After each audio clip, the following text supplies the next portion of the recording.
Friends, welcome to my new video.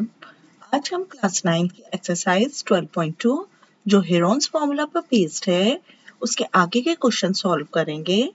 अगर आपने इसके प्रीवियस क्वेश्चंस का वीडियो नहीं देखा है तो उसका लिंक आपकी स्क्रीन पर है और मैं इसे डिस्क्रिप्शन बॉक्स में भी शेयर कर दूंगी।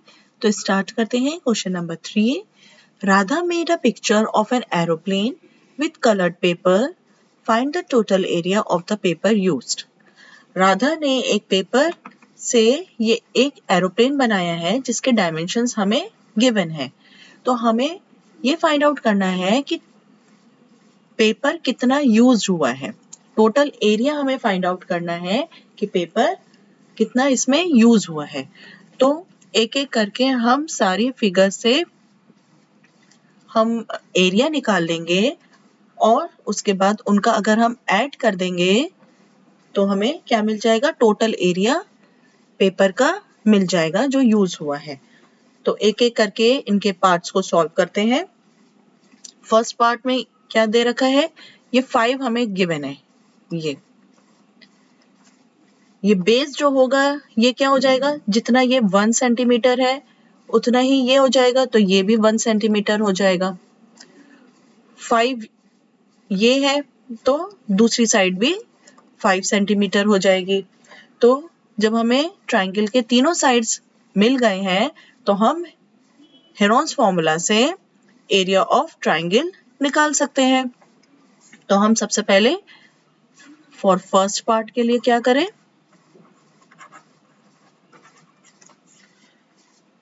पहले s निकालना पड़ेगा। s कितना हो जाएगा, a plus b plus c upon 2 होता है।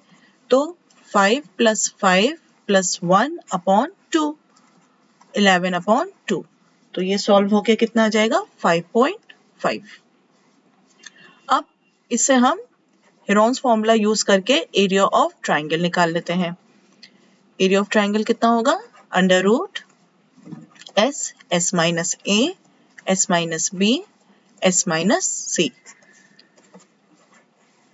एस है 5.5, ये हो जाएगा 5.5 माइनस 5, 5.5 माइनस 5 एंड 5.5 माइनस 1।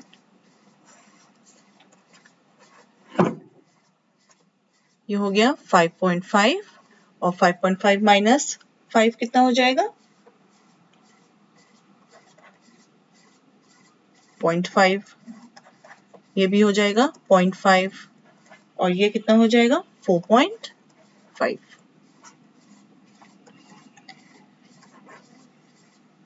ये 0.5 जो है ये पेयर में है तो ये 0.5 तो बाहर निकल आया और 5.5 और 4.5 ऐसे अभी लिख लेते हैं और 0.5 अंडर रूट करके हम इनके अगर डेसिमल हटा देंगे और डिनोमिनेटर में ले आएंगे तो ये कितना हो जाएगा, 55 इंटू 45 अपॉन 100। तो ये क्या हो जाएगा, 0.5 और अंडर रूट में 100 है तो बाहर निकल आएगा तो 10 हो जाएगा और अंडर रूट के अंदर 55 इंटू 45 हो जाएगा। 55 के फैक्टर करेंगे तो 5 11 जा 55 एंड 11 1 जा 11 एंड 45 के करेंगे तो 3 1 जा 3, 5 जा 15, 3 5 जा 15 एंड 5 1 जा 5। तो ये हो जाएगा 0.5 अपॉन 10 अंडर रूट 5 के हो गए 5 इंटू 11 इंटू 3 इंटू 3 इंटू 5। अब हम पेयर्स निकाल लेंगे। एक तो 5 और 5 के पेयर बने एंड 3 के पेयर बन गए। तो 0.5 into 5 into 3 upon 10 under root 11 हो जाएगा। ये डेसिमल हटेगा इंटू 10 डिनोमिनेटर में आ जाएगा। तो इनको जब मल्टीप्लाई करेंगे तो ये कितना हो जाएगा, 75 अपॉन 100 अंडर रूट 11। ये हो गया 0.75 अंडर रूट 11 और 11 के स्क्वायर रूट करेंगे तो क्या मिलेगा, 3 3 जार 9, 2 00 उतारेंगे तो डेसिमल लग जाएगा और 6 और क्या करेंगे इसमें 3 जर जाएगा 189 और ये हो जाएगा 1 1। इसी तरह से ये सॉल्व करेंगे तो ये बन जाएगा 3.31 के अप्रोक्सीमेट आएगा। तो यहाँ पे 0.75 इंटू 3.31 कर लेते हैं। इनको जब सॉल्व करेंगे तो ये हो जाएगा 2.48 अप्रोक्सीमेट वैल्यू आएगी। तो ये हो गया 2.48 सेंटीमीटर स्क्वायर अप्रोक्सीमेट। और यहाँ पे area of first part. Approximate value इसलिए आई है क्योंकि अंडर रूट की वैल्यू कभी भी एग्जैक्ट नहीं आती है, इसलिए जो आंसर आएगा इसमें हमने अंडर रूट निकाला है तो जो भी आंसर आएगा वो अप्रोक्सीमेट में ही आएगा। एरिया ऑफ सेकंड पार्ट क्या होगा?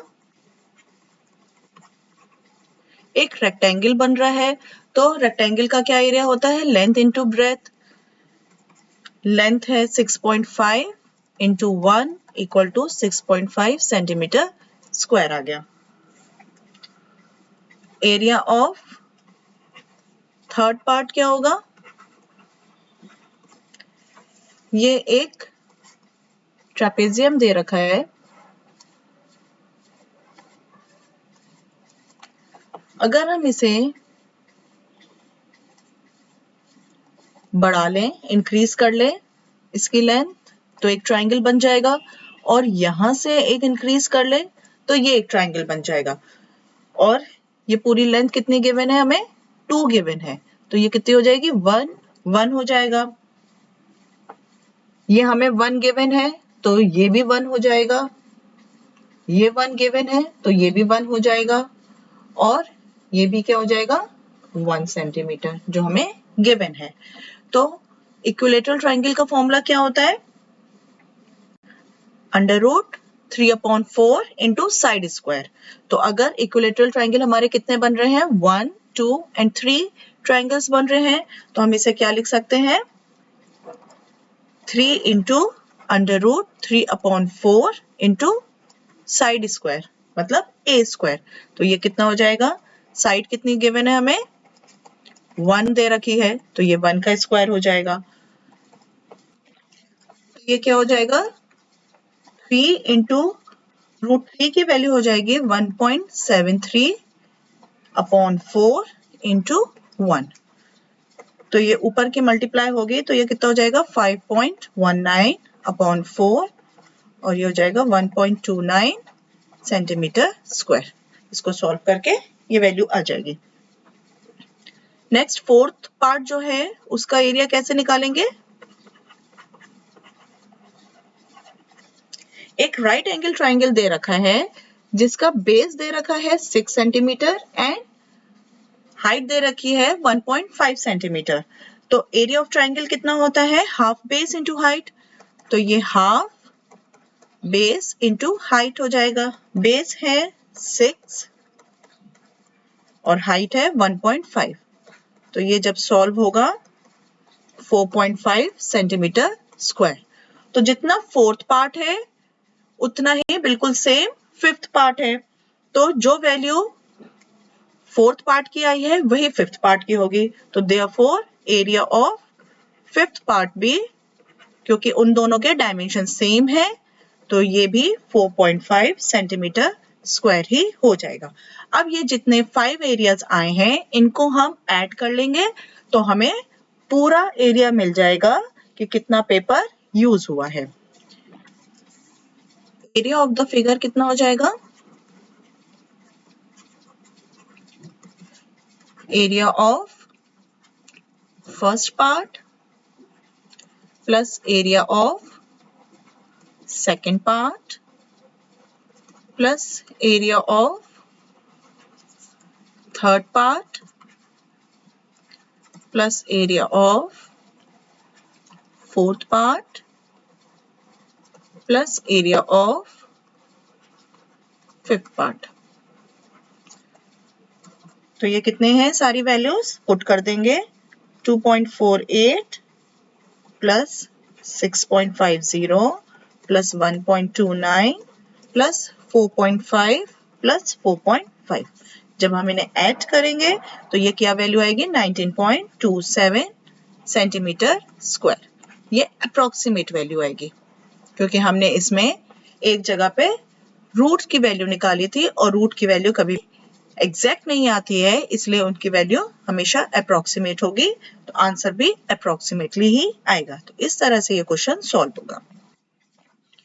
Question number 4, a triangle and a parallelogram have the same base and same area. If the sides of a triangle are 26 cm, 28 cm and 30 cm and the parallelogram stands on the base 28 cm, find the height of the parallelogram. एक triangle and parallelogram दे रखा है जो same base पर है और उनका same area है। तो अगर साइड्स ऑफ अ ट्राइंगल जो दे रखी हैं वो 26 सेंटीमीटर, 28 सेंटीमीटर एंड 30 सेंटीमीटर हैं और पैरेललोग्राम जो है वो सेम बेस 28 सेंटीमीटर पे है, तो मतलब ट्राइंगल और पैरेललोग्राम का जो बेस है वो 28 सेंटीमीटर है और ट्राइंगल की जो साइड्स दे रखी हैं एक 30 सेंटीमीटर दे रखी है और एक 26 सेंटीमीटर दे रखी है। तो हमें पैरेललोग्राम की, ये जो पैरेललोग्राम है इसकी हाइट फाइंड आउट करनी है। मतलब इसे हम जैसे बढ़ा देंगे तो ये हाइट हो जाएगी, तो ये h हमें फाइंड आउट करना है। हमें गिवन क्या है, area of triangle equal to area of parallelogram, ये हमें दे रखा है। इसमें हम सबसे पहले क्या करें, हमें ट्राइंगल की तीनों साइड्स पता है, तो हम पहले हेरोन्स फॉर्मूले से एरिया ऑफ ट्राइंगल निकाल लेते हैं। तो उसके लिए हमें सबसे पहले सेमी पेरीमीटर फाइंड आउट करना पड़ेगा। S equal to A plus B plus C upon 2 होता है। ये कितना हुआ 26 प्लस 30 प्लस 28 अपॉन 2। इनको सॉल्व करेंगे 84 अपॉन 2, ये कैंसिल होके 42 बनेगा। तो S की वैल्यू आ गई है 42। तो एरिया ऑफ ट्राइंगल क्या होगा, बाय हेरोन्स फॉर्मूला से कितना होगा under root S, S minus A, S minus B, S minus C। S की वैल्यू हमने निकाली है 42, तो 42 माइनस 26, 42 माइनस 30 एंड 42 माइनस 28। इनको अंदर सॉल्व कर लेते हैं। 42 इंटू 42 माइनस 26 कितना हो जाएगा 16, 42 माइनस 30 कितना हो जाएगा 12 एंड 42 माइनस 28 कितना हो जाएगा 40। इसको ब्रेक कर लेते हैं। 7 into 6 into 4 into 4 into 6 into 2 into 7 into 2, ये पेयर बन जाएंगे 7 7 का, 6 6 का, 4 4 का एंड 2 2 का। तो ये बाहर क्या निकल आएगा 7 इंटू 6 इंटू 4 इंटू 2, तो ये सॉल्व होके 336 सेंटीमीटर स्क्वायर बनेगा। अब हमें पता है, वी नो, जो हमें गिवन है कि area of triangle equal to area of parallelogram है। तो एरिया ऑफ ट्राइंगल क्या निकल के आया है 336 और पैरेललोग्राम का फॉर्मूला क्या होता है बेस इनटू हाइट। बेस हमें पता है 28 और हाइट हम निकाल लेंगे इससे, तो हाइट हो जाएगी 336 अपॉन 28। इसे 7 से करेंगे, 7 4 जा 28 एंड 4 जा 28, 8 जा 56, 4 1 जा 4, 4 1 जा 4, 4 2 जा 8, 12 सेंटीमीटर। तो हाइट आ गई है 12 सेंटीमीटर। आज हमने एक्सरसाइज 12.2 के क्वेश्चन नंबर 3 एंड 4 कंप्लीट कर लिए हैं। अगर आपको मेरा वीडियो पसंद आया हो तो उसे लाइक करें, शेयर करें, मेरे चैनल को सब्सक्राइब करें, कमेंट सेक्शन में बताएं आपको मेरा वीडियो कैसा लगा। मिलते हैं नए वीडियो में।